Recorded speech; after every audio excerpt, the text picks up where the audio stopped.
I saw a commercial for ESPN bets, or was it DraftKings, or I don't remember what it was. Yeah, I don't really remember. But I saw a commercial, and the commercial was like, you don't need to know what's gonna happen next. You just need to have an instinct, or you just need to have a feeling and a platform. Well, that's just insane, right? That is insane. You don't have to have any idea what's gonna happen. You just need to want to waste money, and you need a place to do it.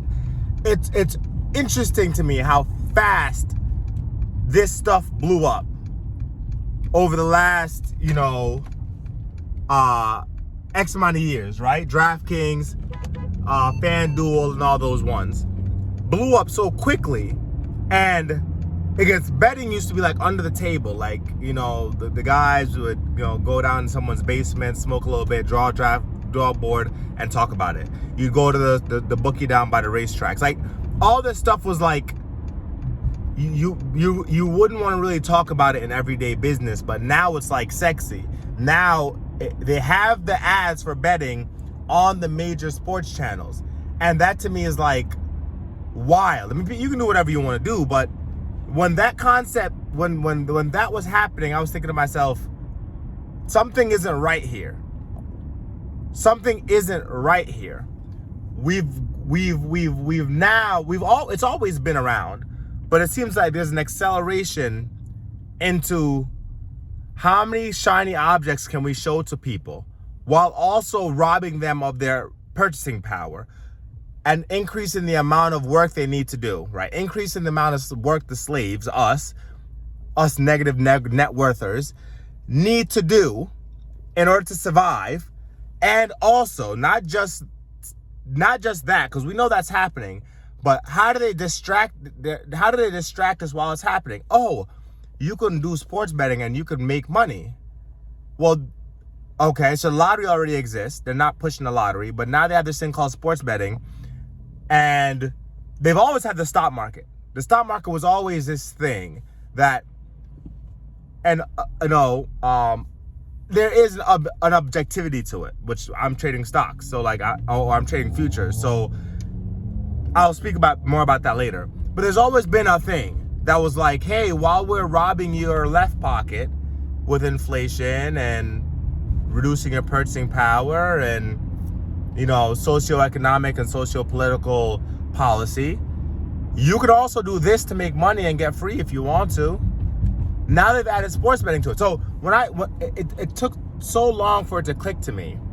And now, again, I made a short video about thanking ICT for his concepts. I consider him a mentor.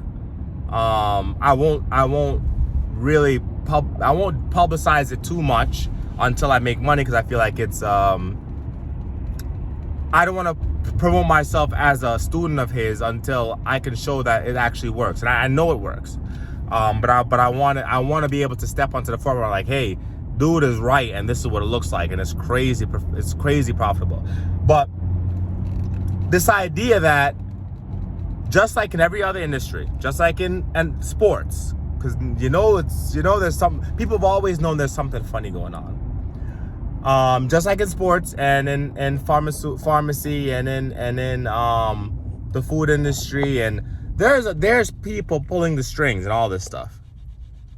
Why are we being taught that in the stock market it's any different? That it's just this open market where you're a buyer, I'm a seller, we're gonna agree or disagree, and whoever's on my side wins, whoever's on their side loses. Why haven't we applied that same concept of, like, Big Pharma has Big Pharma, right? They pay for ads that promote this. They lobby governments that protect them. They do this and they do that is sneaky, but it makes some money. Why don't we look at it the same way with the stock market? That there are AI, algorithmic programming, and people with a lot of money invested into making sure that the slaves, us, are always, or what do they call them? The sheep, right? That we're always providing money for them to siphon off. right? So we're getting robbed from the back and robbed in the front as well. We're voluntarily giving the money away, but also getting money taken out of our back pocket, and we're not even paying attention. So I say all that to say I'm excited to really take this and learn it and dig deep into it, and really, you can't beat them, but you can kind of understand what they're doing. Because when you watch price action, really watch it. It's interesting to see price move so systematically, and it wouldn't make sense that it's me and you trading, because we're not familiar. When price stops in a dime at a particular price level, there's no way in hell that you and I are agreeing on that price in that moment. And it could be, maybe it is millions and billions of other people, but with such precision, wouldn't make sense for the average person to stop at a price level that's days, weeks, or months old is very unlikely. Not impossible, but unlikely. So I say all that to say, I'm really excited about where I get to go from here in terms of my trading. But I really want to just point out that how interested I am in this whole idea and how much it really resonated with me. Because this whole Negative Net Worth podcast, vlog, network is about getting out, right? Getting free of debt and moving towards prosperity. And understanding not why, because we're not victims. You know, as adults, we're not victims. We may have been victimized, but we're not victims. We may have fallen for someone's trick, but as adults now, it's just a situation that we have to get out of. That's all it is. We're not victims, but we are in a particular situation that we need to work our way out of, which is fine. Being that we are where we are, something that we have to be aware of is, okay, how did I get here? Okay, the system is set up XYZ. I'm not a victim of the system, but I know the system now. I'm aware of the system. The only way to not continue to be trapped in the system is to, one, be aware that you are in one, and then two, now you work whatever methods you have available to you, whatever resources you have available to you, in that same construct that the system has created, to work your way out of it. Part of it is becoming debt-free. Part of it is eliminating debt, eliminating the burden, the anchor that's holding you back. And then part of it is learning how to create the thing that they seek to take from you, which is creating wealth and time. Now, you can't create time. Time is always moving forward. There's no way to get back what you've lost. But you're essentially creating time by being able to buy what it is they wish to take from you in the future. They want you to be a forever slave. So even if you can buy 10 years of your life through investments, you've won, because they didn't want you to have that 10 years. They want you to work until you die and pass on that work to somebody else. So if you were to buy back 10 years, right? And by buy back, I means have enough of that resource that 10 years from now, you don't have to continue to sell your time. You can choose to use your time as you wish. You've won. You beat the system. You beat the game. It doesn't matter how long it takes you to beat it.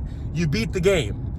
But awareness of the game, understanding the game and understanding the resources that are available to you is vastly important. So shout out to ICT for making it so clear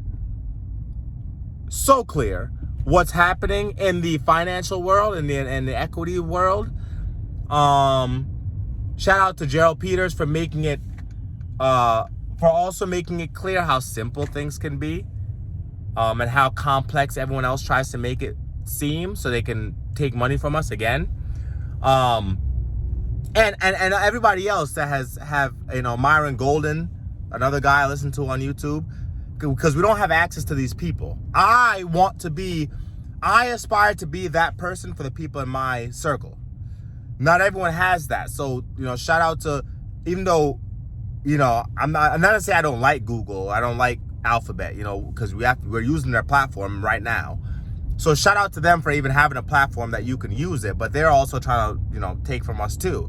But they're also giving to us. So it is a win-win situation. We get to use it to try to take them down, But shout out to these people, because I just pulled the phone up. I'm driving, pull the phone up. I'm so excited because there's a reason Alcoholics Anonymous, the first step is awareness. Awareness is the first step in everything. So I am, gleeful, blissfully, I guess, right, aware of the system. And even though I haven't got myself out, but I'm happy to know that I'm in a system. And I'm happy to know that there are resources that are potentially available for me to use.